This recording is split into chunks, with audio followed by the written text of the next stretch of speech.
than most.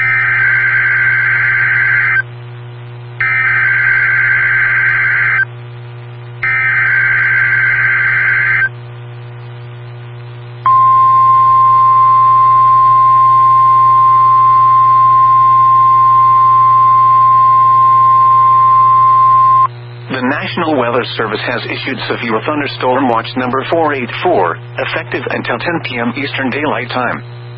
This watch includes the following counties: in Connecticut, Fairfield, Hartford, Litchfield, Middlesex, New Haven, New London, Tolland and Windham, and the following counties: in Massachusetts, Berkshire, Franklin, Hampden, Hampshire and Worcester.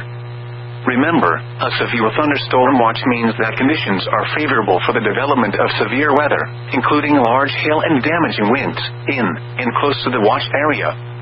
While severe weather may not be imminent, persons should remain alert for rapidly changing weather conditions, and listen for later statements and possible warnings.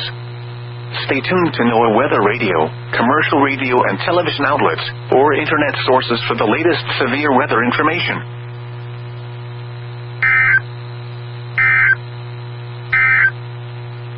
Now for the official National Weather Service forecast for northern Connecticut and southwest Massachusetts, including Hartford and Springfield, issued at 1:09 p.m., Thursday, July 3rd.